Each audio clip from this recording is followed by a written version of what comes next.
Vamos então dar início à nossa aula desse domingo, Atos 21.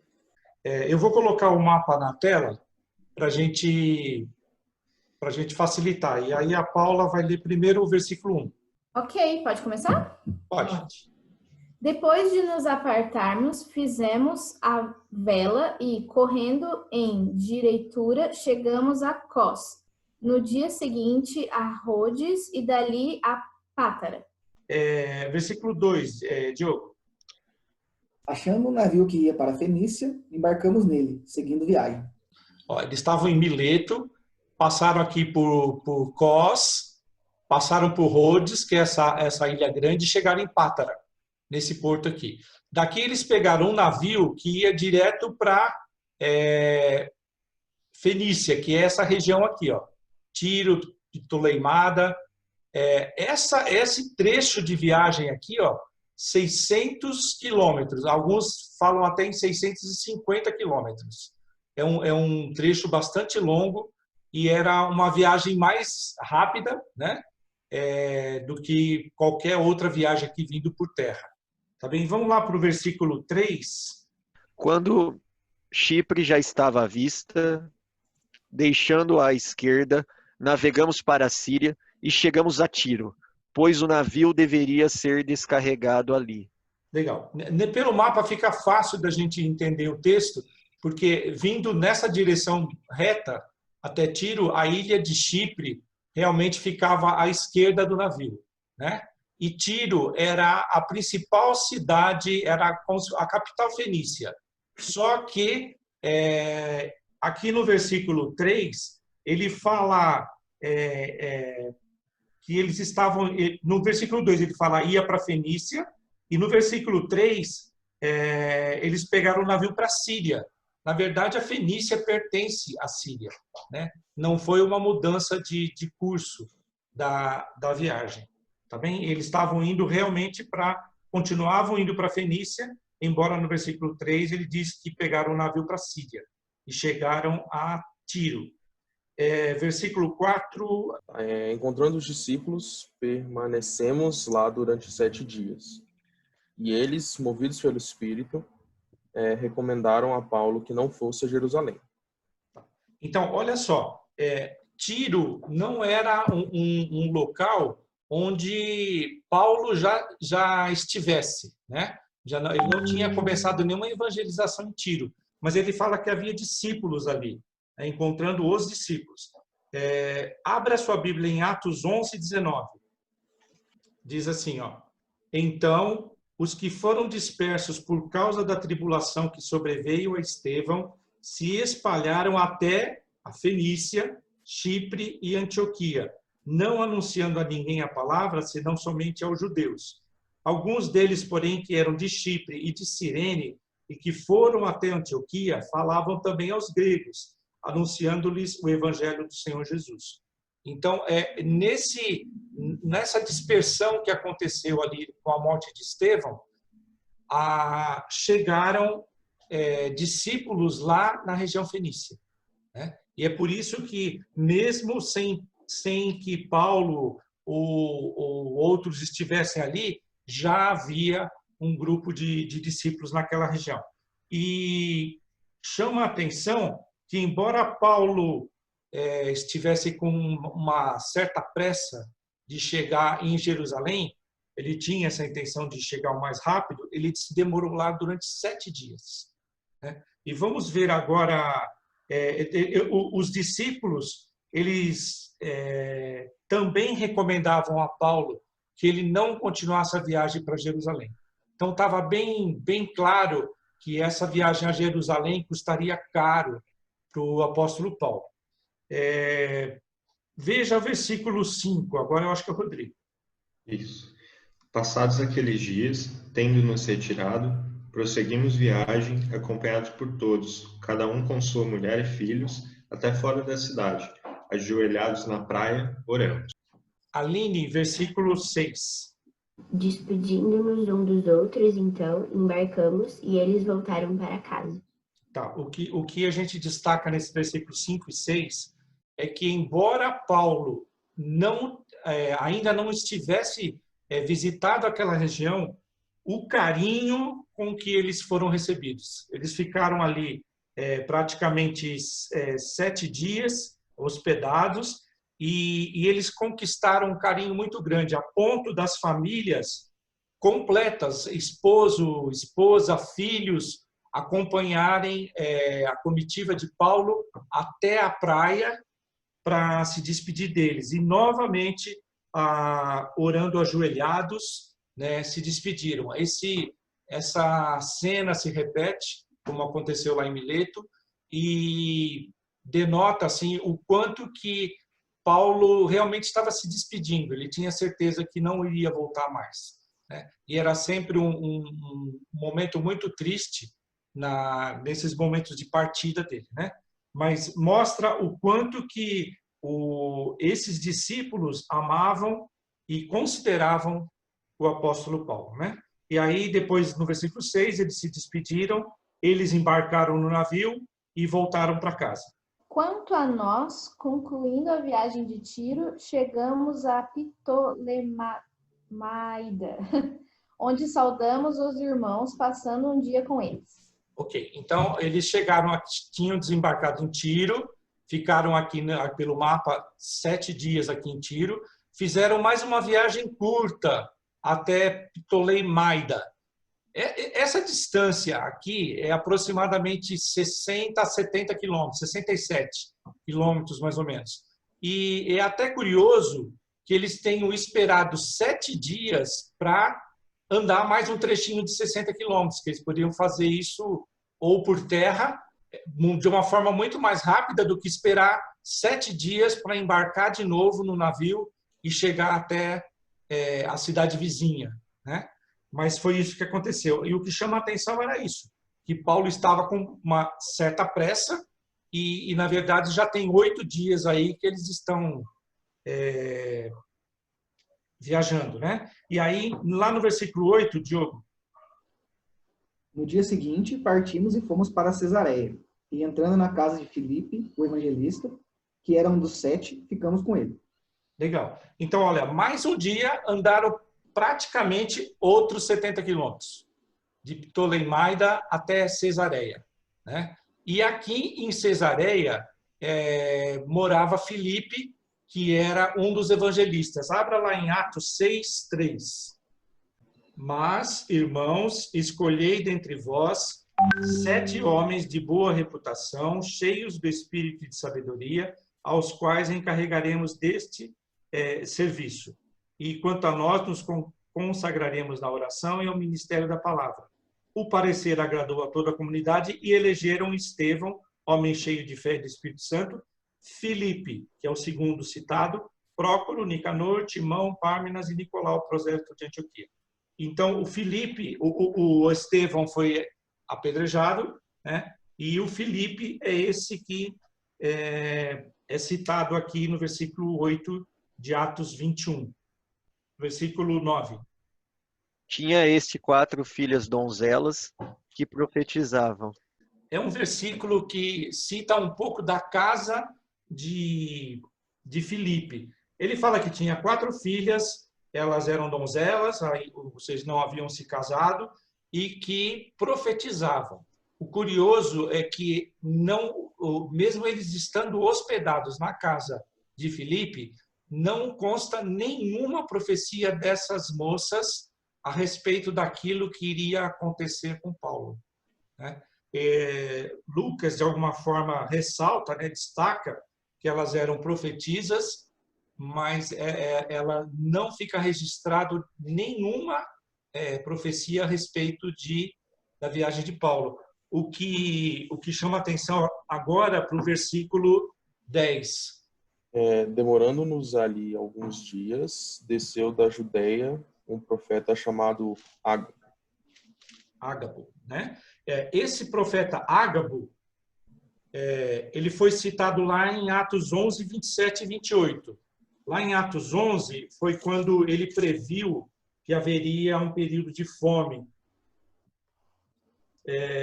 Naqueles dias desceram alguns profetas de Jerusalém para Antioquia, e apresentando-se um deles, chamado Ágabo, dava a entender pelo Espírito que estava para vir grande fome por todo o mundo, a qual sobreveio nos dias de Cláudio, né? E aí os discípulos, cada um conforme suas posses, resolveram enviar um socorro aos irmãos que moravam na Judéia. Então, foi preciso, ou de alguma forma, né, deslocar um profeta lá de Jerusalém para até a Cesareia, né, para falar com Paulo, sendo que Paulo estava na casa de Filipe, em que havia 4 profetisas, né? Isso chama um pouco a atenção. Mas vamos ver o versículo 11, agora, acho que é Rodrigo. Isso. E vindo ter conosco, tomando o cinto de Paulo, ligando com ele os próprios pés e mãos, declarou: Isso diz o Espírito Santo. Assim os judeus em Jerusalém farão ao dono deste cinto e o entregarão nas mãos dos gentios.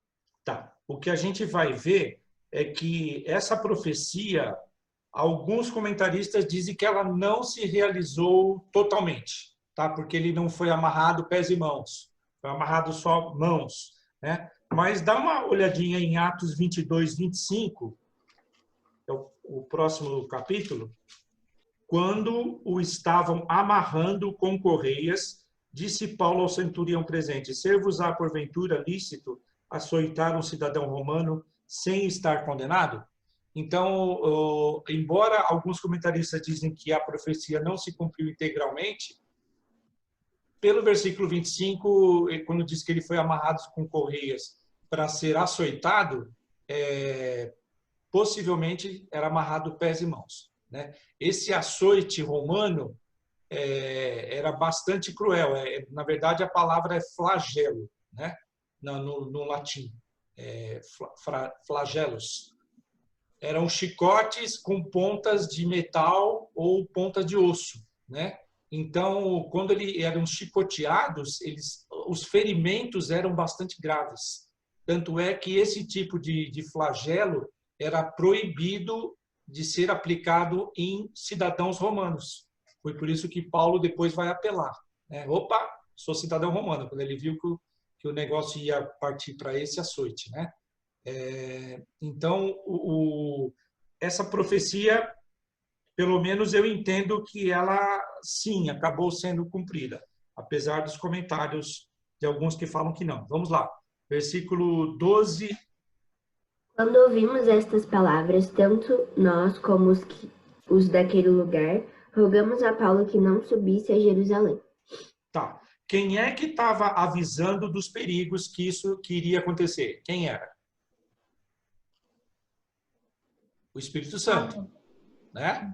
O próprio Espírito Santo, conforme visto no versículo 11, isto diz o Espírito Santo, né? Então, quando as pessoas ouviram aquelas palavras, rogaram a Paulo que não subisse a Jerusalém. Mas quem estava dizendo que ia acontecer era o Espírito Santo. Agora, presta atenção que no versículo 11, Ágabo não está dizendo para ele não ir para Jerusalém. O que Ágabo está apresentando é que ele vai ter tribulações. Sim, né? vai ter porque vai. E é isso mesmo. Se ele falou que vai, se o Espírito Santo falou que ele ia ter tribulações, nada ia impedir que ele não tivesse, né? Que ele estivesse lá. Né? Agora, o versículo 12, ele faz um comentário da espontaneidade das pessoas que estavam ali. Lógico que se você escuta que alguém vai passar por um grande sofrimento, a tendência natural nossa é falar, não vai, né? Qual é o irmão, irmã, pai, mãe, sabendo que o filho ou amigo vai passar por uma situação muito grave, vai incentivar a ele a continuar, né? Então, eles tentaram, de alguma forma, convencê-lo a não, né? Veja o versículo 13. Agora eu acho que é a Paula de novo. Então ele respondeu: que fazeis chorando e quebrantando-me o coração? Pois estou pronto não só para ser preso, mas até para morrer em Jerusalém pelo nome do Senhor Jesus. Essa certeza Paulo trazia no seu coração. Abre em Filipenses 1:20. Filipenses 1:20. Diz assim: segundo a minha ardente expectativa e esperança de que em nada serei envergonhado. Antes, com toda a ousadia, como sempre, também agora, será Cristo engrandecido no meu corpo, quer pela vida, quer pela morte. Então, Paulo considerava tanto a vida como a morte, ela pertence a Jesus, ele pertence a Jesus, né? E o que Jesus decidir de fazer com ele, estava tudo certo. E abra também lá em Lucas 22, 33. Agora no Evangelho de Lucas 22, 33.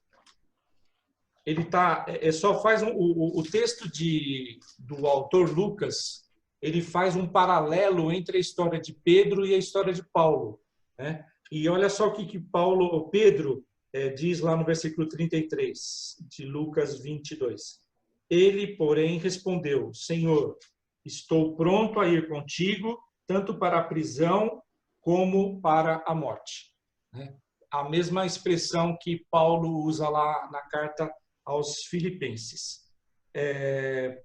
Agora, Diogo, 14. Como, porém, não persuadimos, conformados dissemos, faça-se a vontade do Senhor. Tá. Foi a mesma expressão, só que agora com Jesus, né? Todavia não se faça a minha vontade, mas a tua vontade. E essa expressão, faça-se a vontade do Senhor. Fábio 15. Passados aqueles dias, tendo feito preparativos, subimos para Jerusalém. Tá. Nesse versículo, o comentário é o seguinte: provavelmente, como a distância era um pouco mais de 100 quilômetros, aqui de Cesareia, aqui no mapa, Cesareia para Jerusalém, e era uma viagem de subida, né?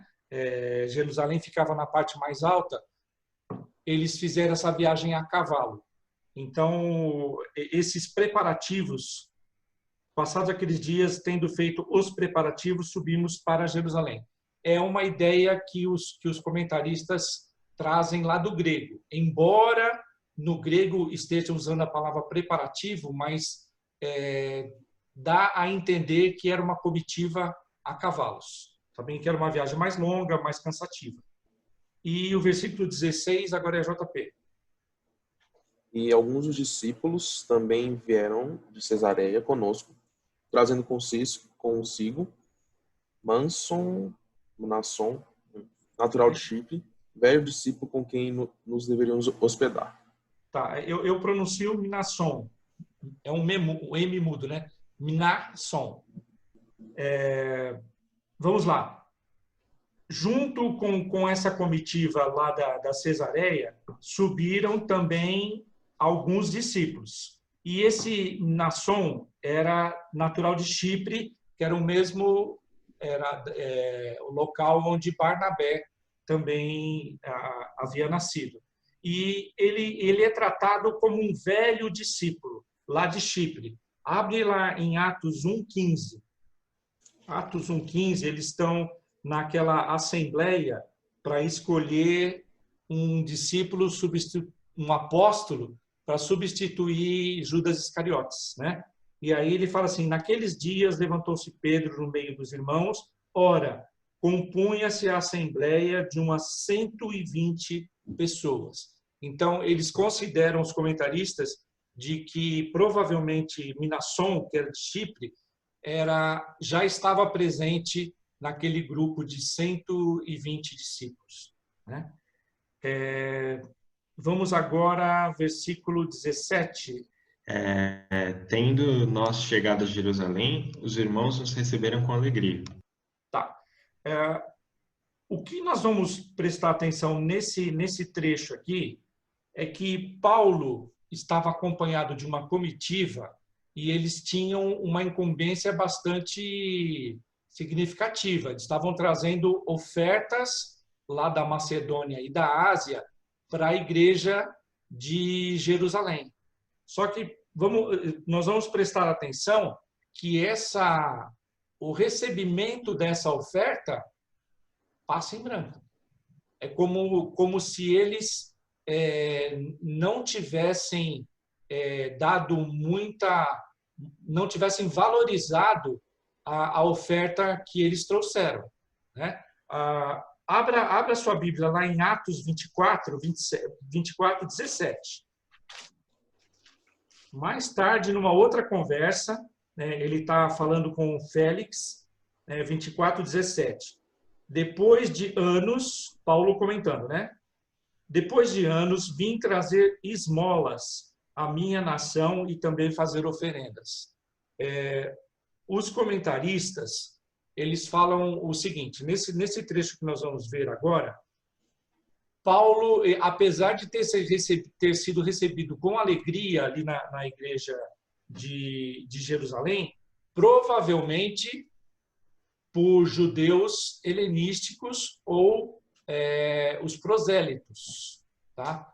Porque os judeus realmente eles não tinham um bom relacionamento com Paulo.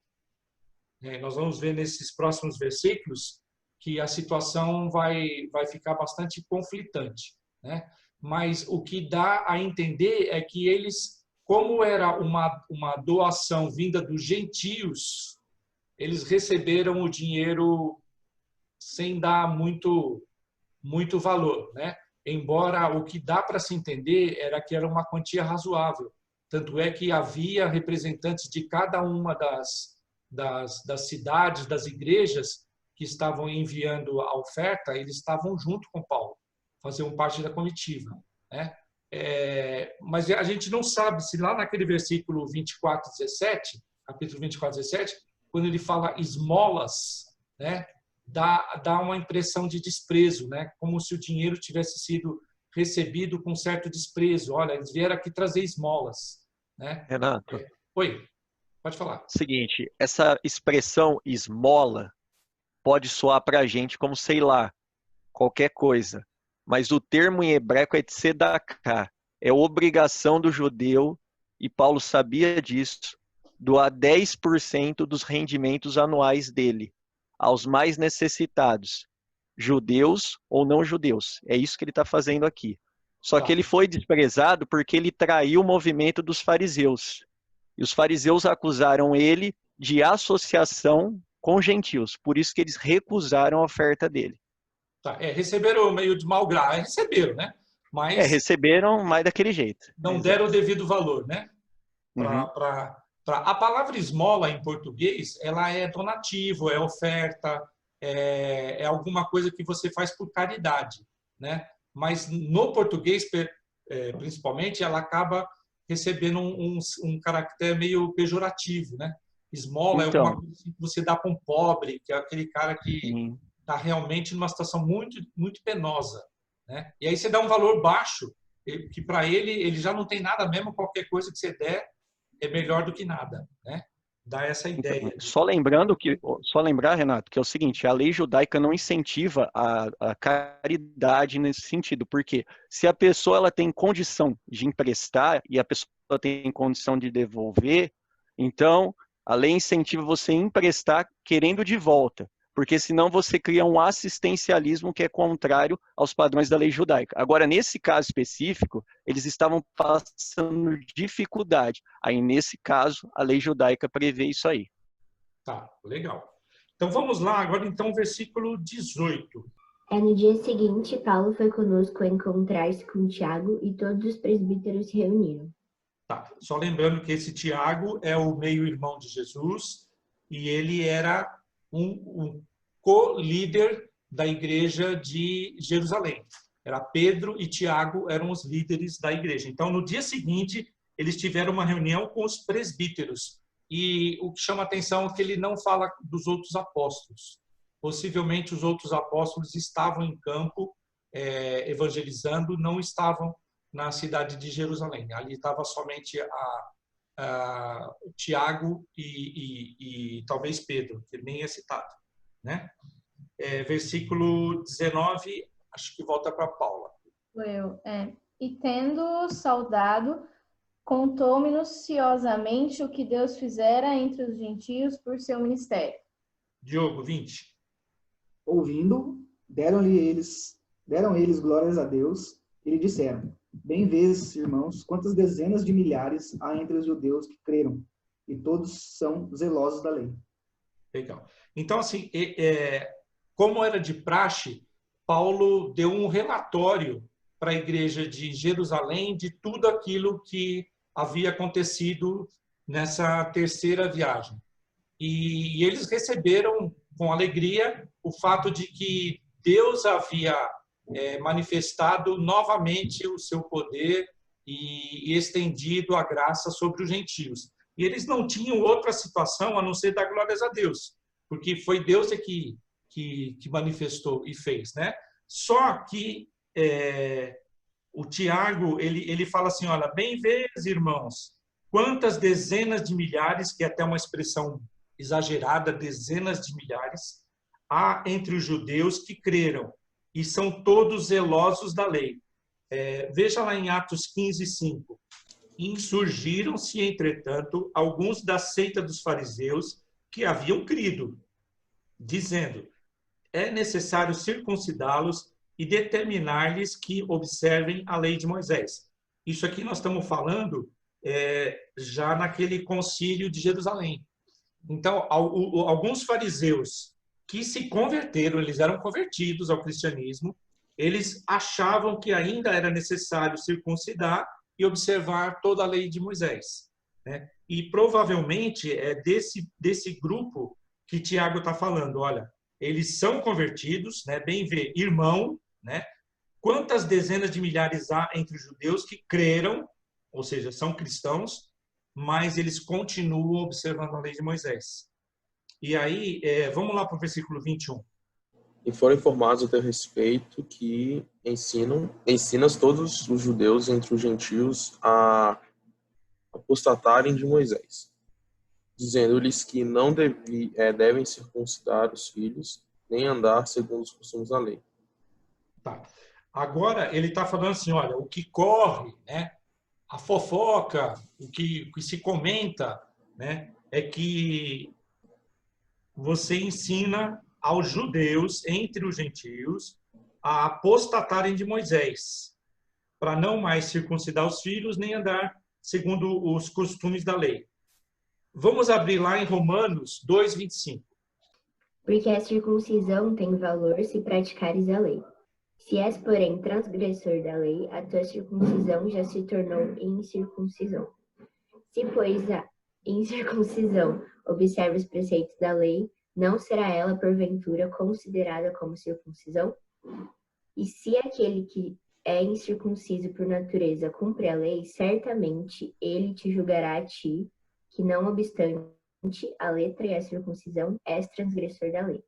Porque não é judeu quem o é apenas exteriormente, nem é circuncisão a que é somente na carne.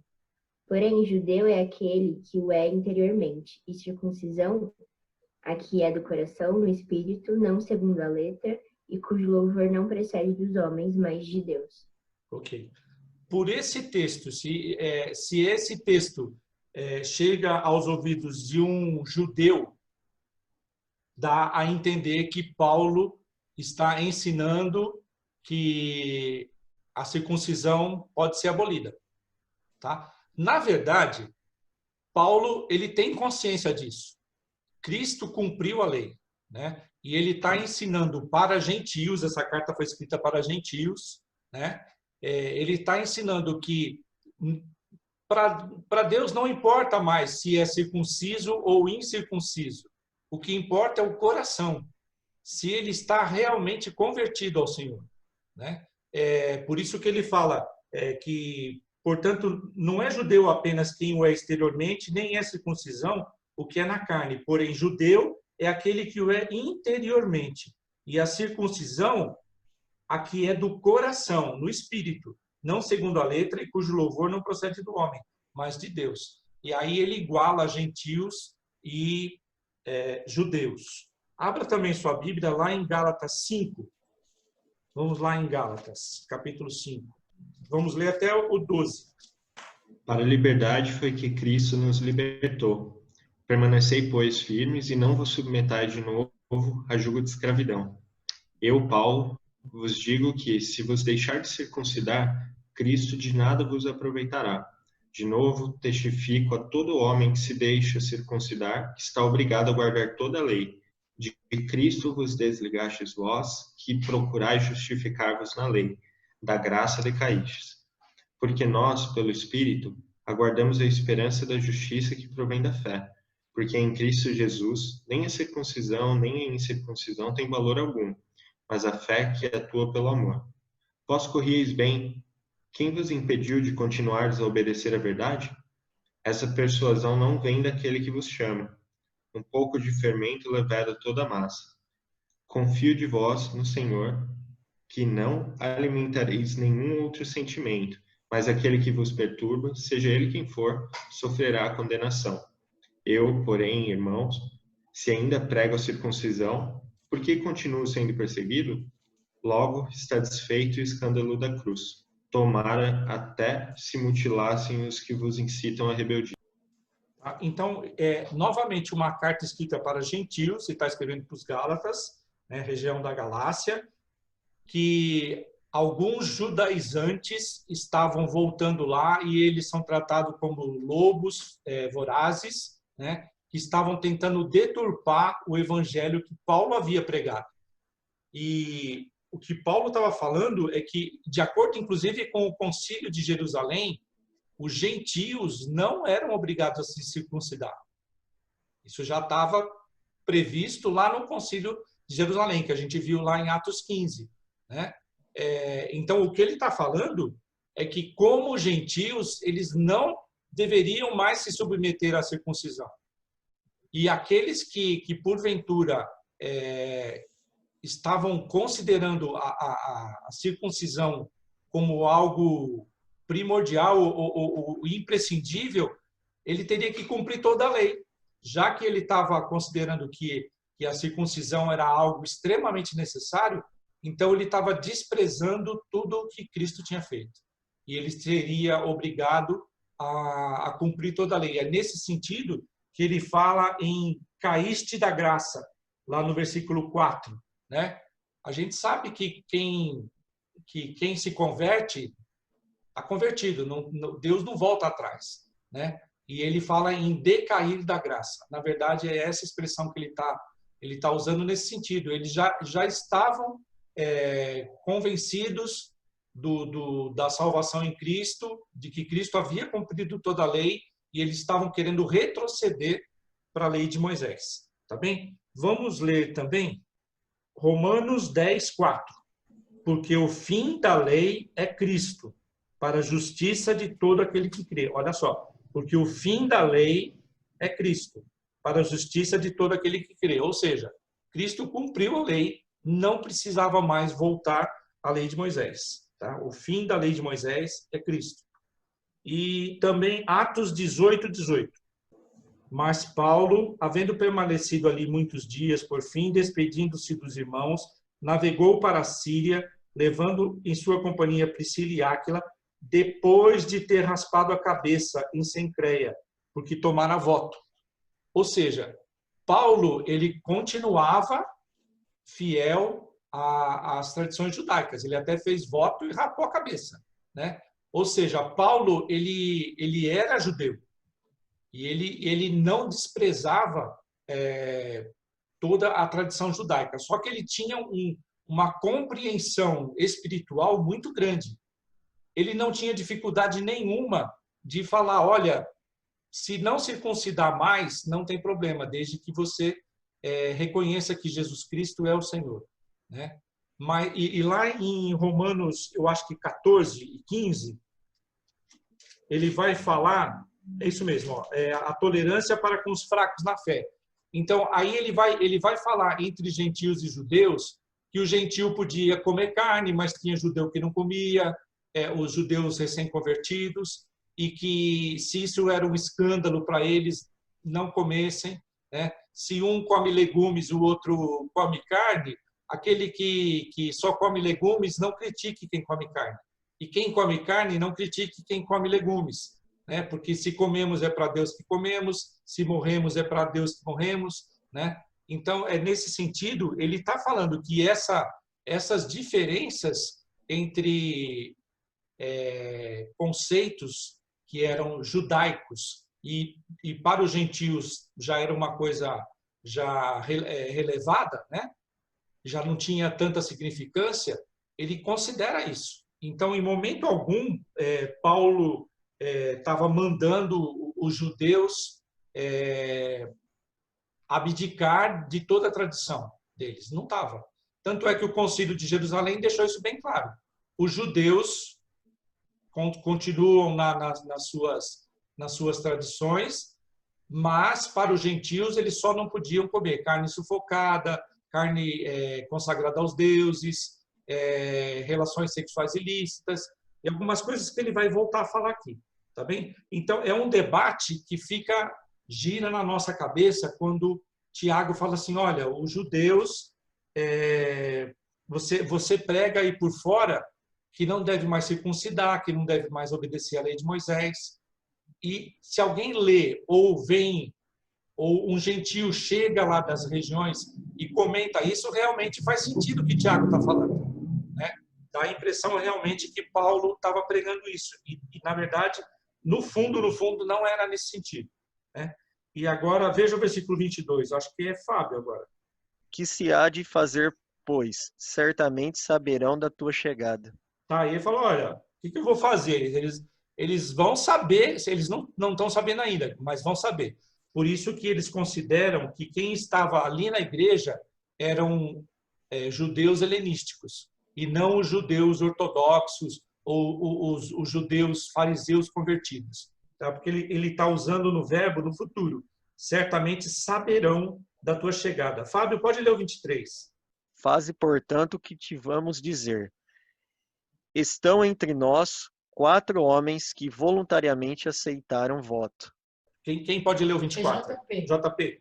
Toma-os, purifica-te com eles e faz a despesa necessária para que raspem a cabeça. E saberão todos que não é verdade o que se dizem a teu respeito. E que, pelo contrário, andas também tu mesmo guardando a lei. O que os presbíteros da igreja de Tiago, na verdade, né, está sugerindo a Paulo é que ele participe de um ato judaico que era o cumprimento de um voto, né? Que era um voto de Nazireu. E aí ele fala assim, olha, toma-os, purifica-te com eles e faz a despesa necessária para que raspem a cabeça. E saberão todos que não é verdade o que se diz a teu respeito, que, pelo contrário, andas também tu mesmo guardando a lei, né? Esse voto de Nazireu, ele é descrito lá em Números, capítulo 6. Vamos lá em Números. Números, capítulo 6. Aí nós vamos entender por que ele fala em despesas. Números, capítulo 6, na verdade, era do 1 até o 21. É um texto relativamente longo.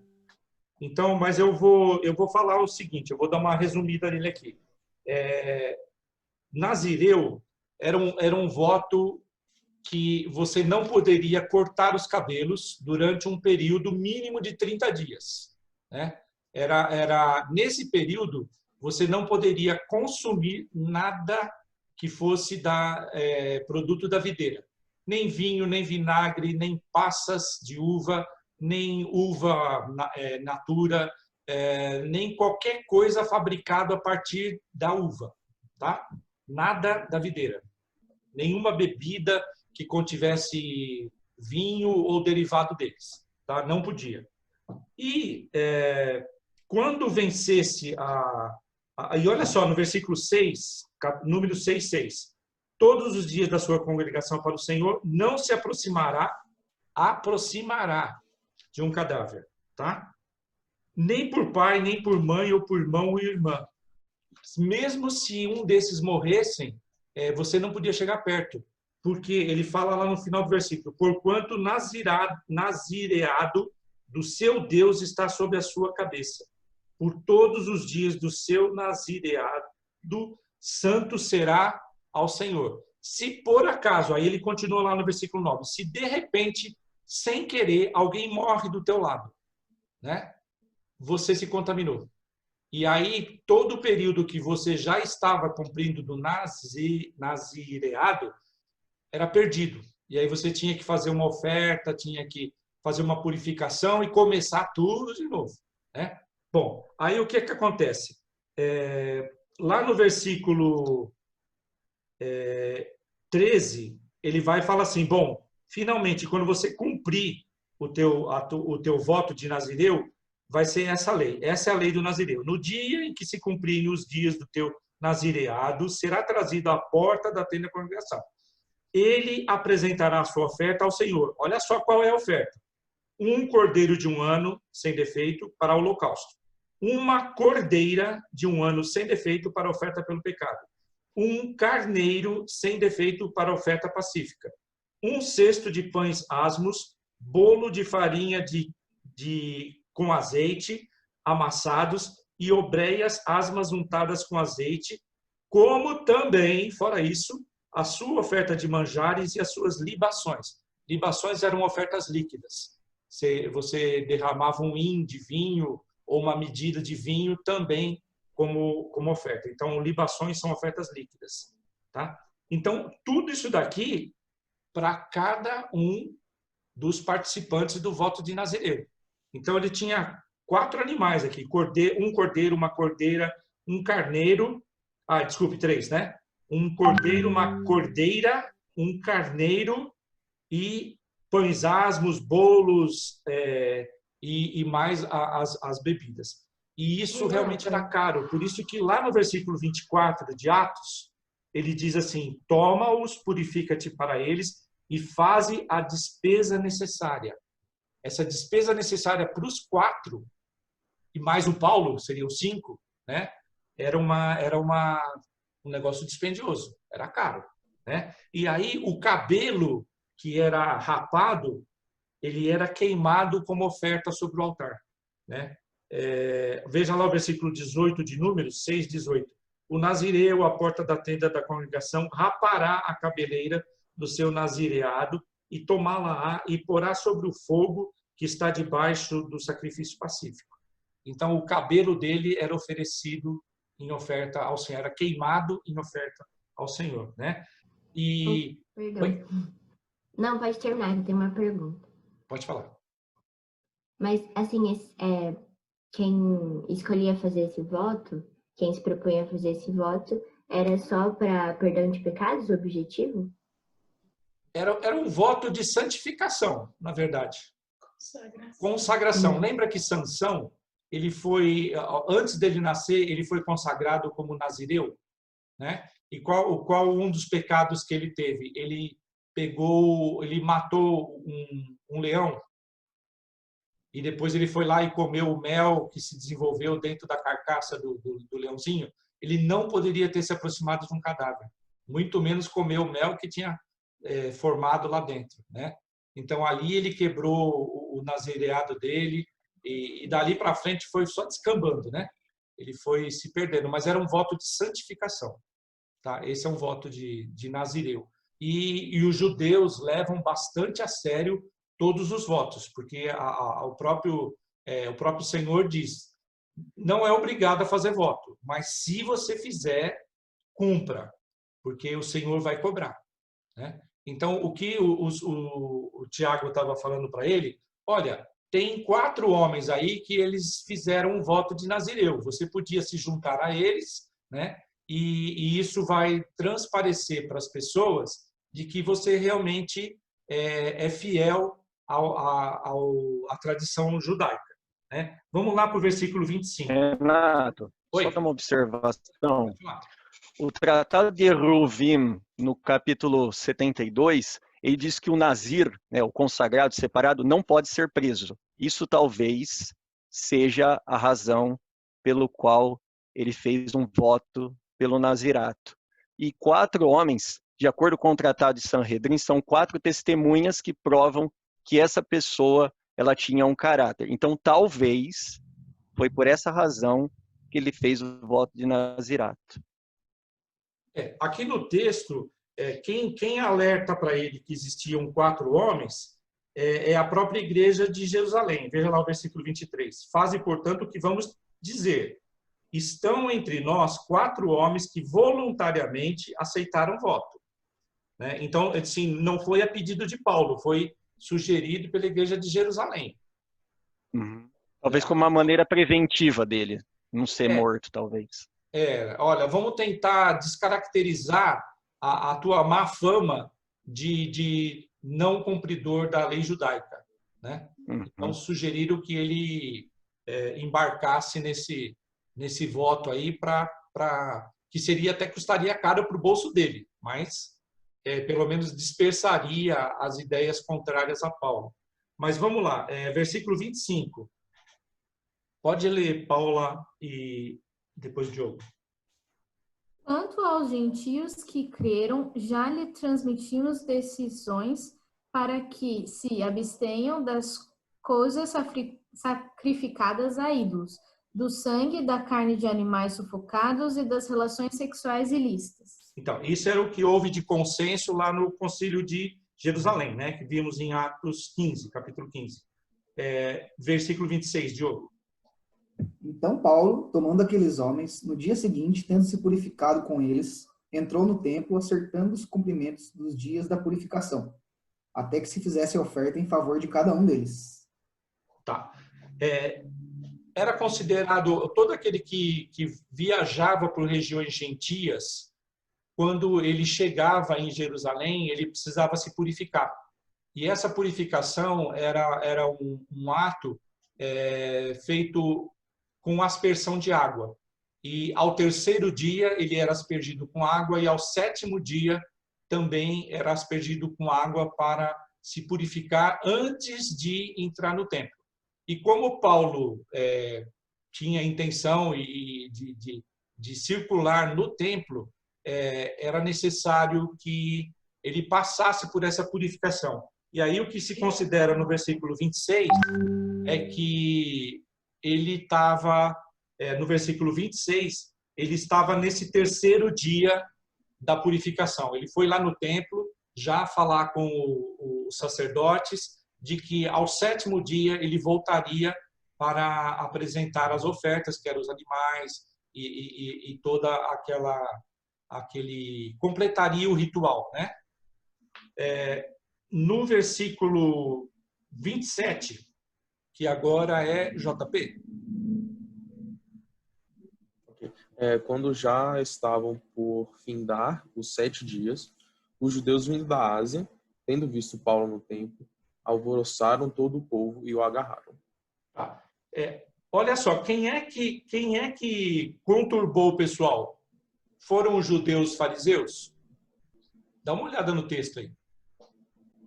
Aqueles judeus vindo de Éfeso.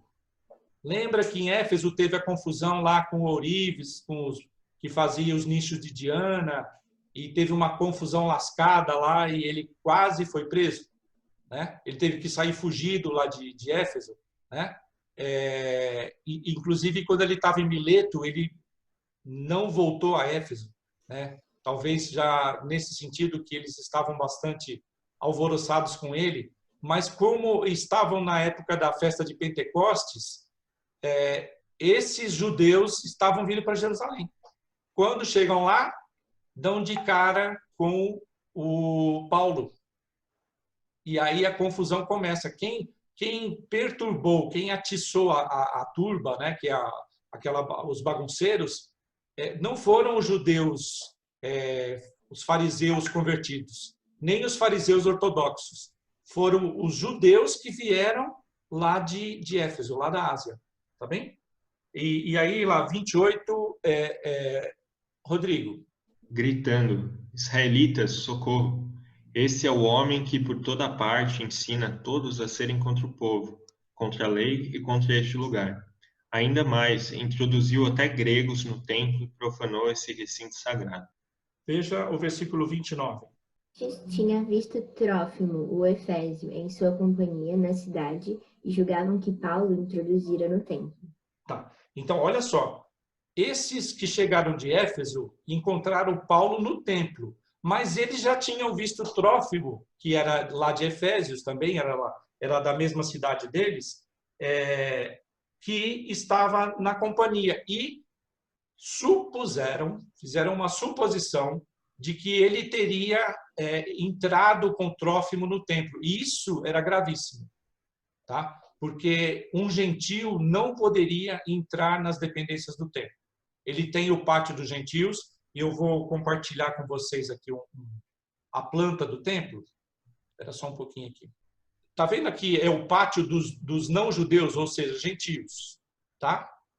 Aqui é o pátio das mulheres. Ó, a porta é uma porta só de entrada aqui, ó. Porta Formosa, é o pátio das mulheres. Aí entra para essa parte mais interna, que é o pátio dos homens de Israel, e aqui os sacerdotes, e aqui era o altar das ofertas queimadas, tá vendo?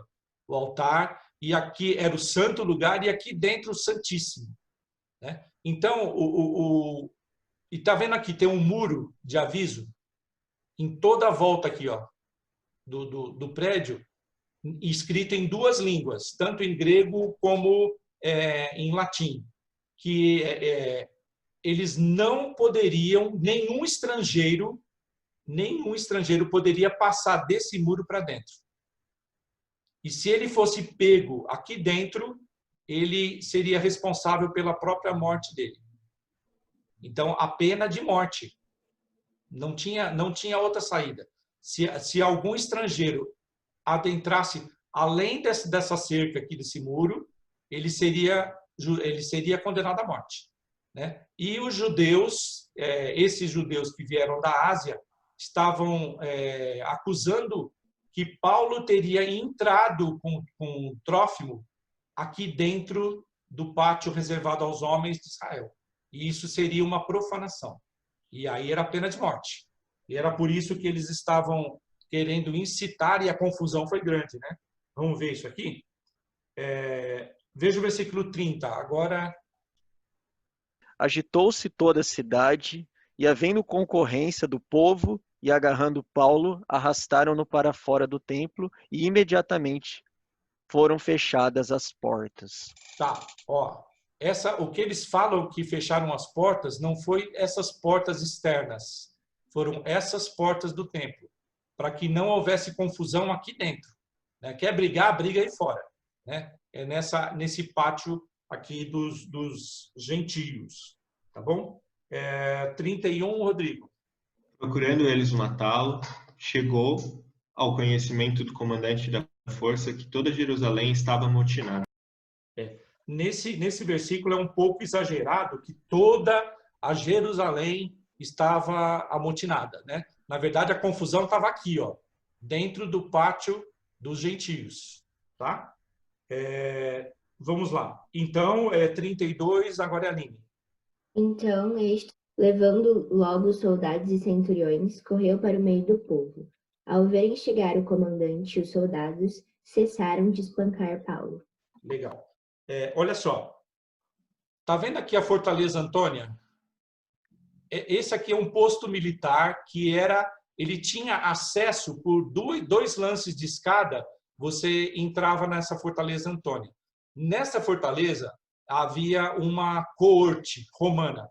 A corte romana são 760 soldados, mais 240 cavaleiros. 1.000 soldados ficavam alocados aqui nessa fortaleza. E daqui de cima, eles conseguiam ver tudo aqui embaixo, né? A hora que eles perceberam que estava tendo uma confusão aqui embaixo, rapidamente eles desceram, né? E aí ele fala assim, então, levando logo soldados e centuriões, ou seja, chefes de 100, né? Veio uma turma grande, correu para o meio do povo. Ao verem chegar o comandante e os soldados, cessaram de espancar Paulo. Então, eles estavam aqui pegando Paulo para matar mesmo, né? E se ele não fosse socorrido, ele poderia ter sido morto. Vamos lá? 33. Agora é a Paula. Aproximando-se o comandante, apoderou-se de Paulo e ordenou que fosse acorrentado com 2 cadeias, perguntando quem era e o que havia feito. Tá, ele foi direto em Paulo, ele não quis nem saber. Se é ele que está apanhando, alguma coisa ele fez, né? Alguma coisa ele mereceu para fazer. Então vamos lá no 34, Diogo. Na multidão, uns gritavam de um modo, outros de outro.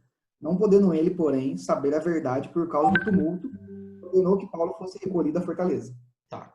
Ele tava aqui nesse pátio e ele precisava ser... Falaram, vamos levar ele aqui para a fortaleza, porque aqui a gente não vai ter condição de interrogar o Paulo nesse momento, né? E aí veio o versículo 35. Agora é JP. Ao chegar às escadas, foi preciso que os soldados o carregassem, por causa da violência da multidão. Tá. Pode ler o 36. Pois a massa de povo o seguia gritando, matam. Tá.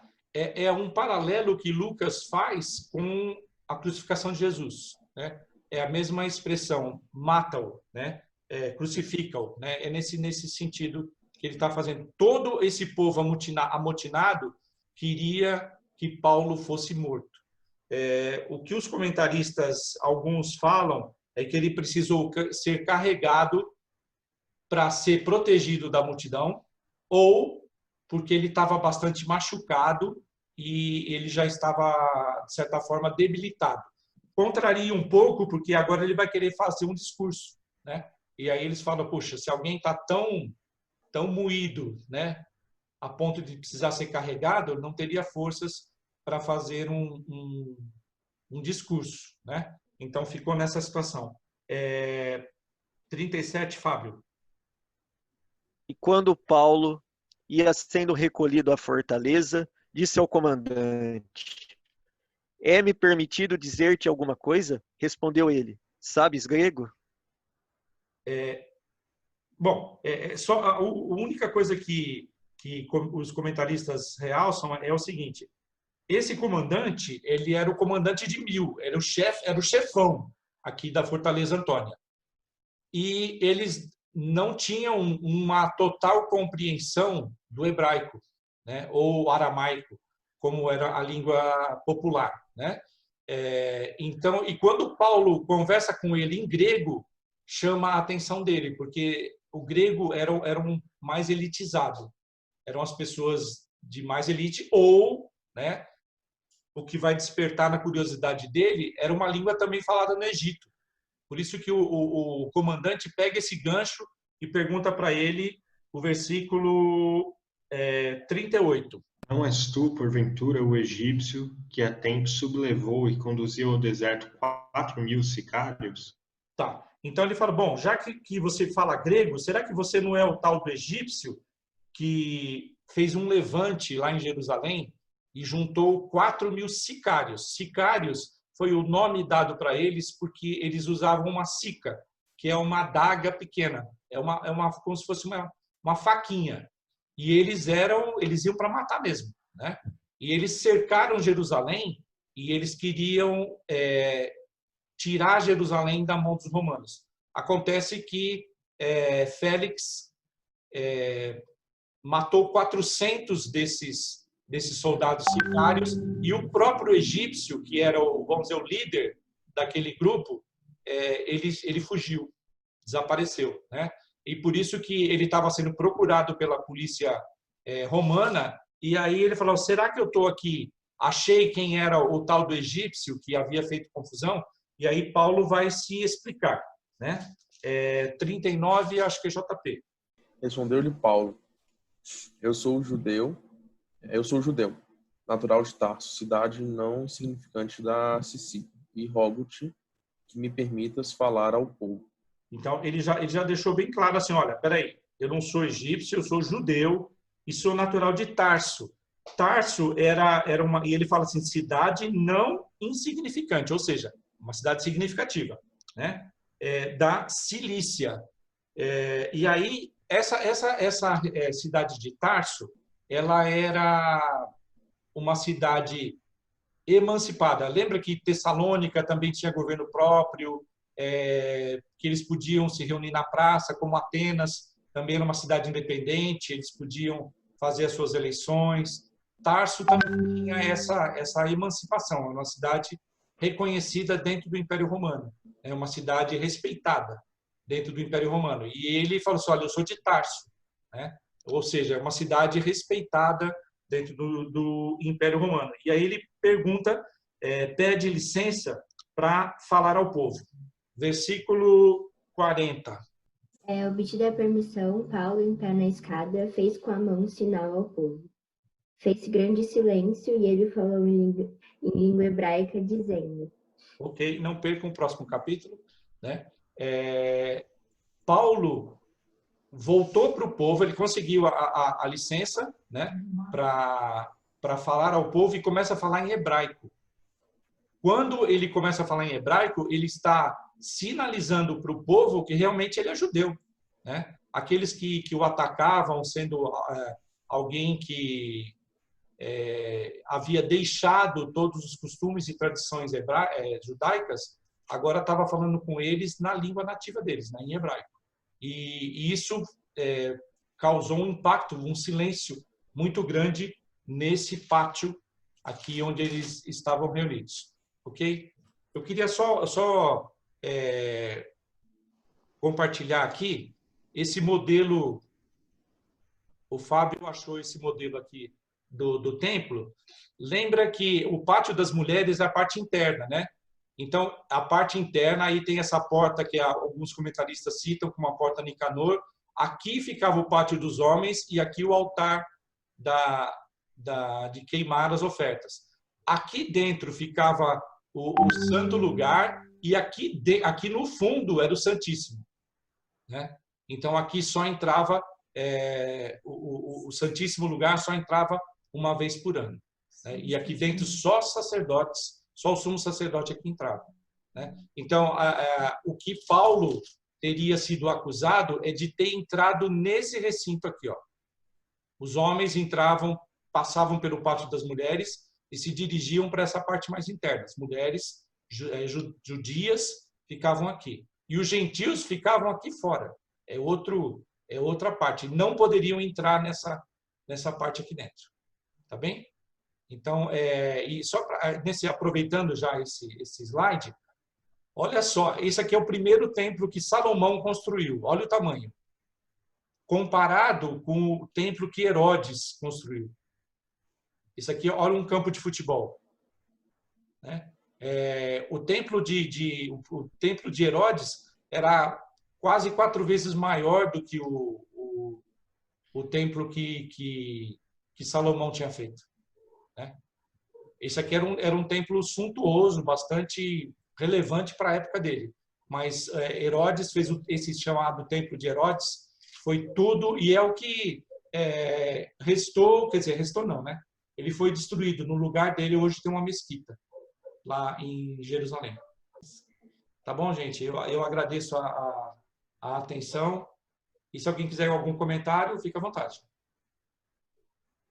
Bom, gente, eu gostaria de comentar a questão de Paulo em Tiro, Cesareia e Jerusalém, mas uma coisa que a gente vê é que o caminho do servo, né, é um caminho sofredor, não é um caminho fácil. E trazendo aí para os nossos dias, nós seremos confrontados como Paulo foi confrontado, né? Sempre a obediência, sempre fazendo a coisa certa, sempre procurando servir ao Senhor, mas ele era confrontado, ele sofria. E para onde Deus levou ele, até eu estava vendo o comentário de Fábio com relação à questão das esmolas, né? E eles podem ter pensado isso ou pensado aquilo. O que também a gente vê é que, por mais que a gente faça as coisas certas, sempre virá algo contra. E Deus é soberano, né? Nós vimos que o voto do Nazireu lá atrás serviu para Paulo pregar o que nós vamos ver no próximo capítulo. Então, no caminho, a gente tem que pensar o seguinte: Deus não erra, Deus sempre faz o certo. A soberania de Deus está dentro de um tempo onde coisas que acontecem aqui, vai refletir aqui. A gente vê isso no Velho Testamento e no Novo Testamento. A conexão tão certinha dos rituais, das coisas que aconteciam. E nós vimos isso aqui. No caminho de Paulo, mesmo com rituais judaicos, com controle contra as atitudes de Paulo, e eu me lembrei, na hora que a gente estava vendo, sobre o ladrão da cruz. Jesus não mandou ele descer para ser circuncidado. Ele foi circuncidado totalmente ali, né? Não só a alma, como o próprio corpo. Ele estava ali entregando a vida a Cristo. Ele, pelo comportamento de arrependimento e de fé, ele pôde ouvir: hoje estarás comigo no paraíso. Quanto a essa circuncisão, só lembrando aqui, como judeu, ele já teria sido circuncidado no nascimento dele, no 8º dia. Tá?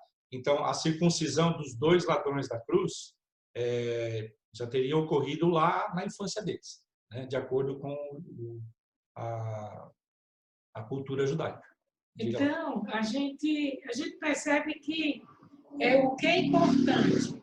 Nós temos uma responsabilidade muito grande de levar a palavra, e a gente precisa ter cuidado, muito cuidado, né, com relação ao nosso próximo.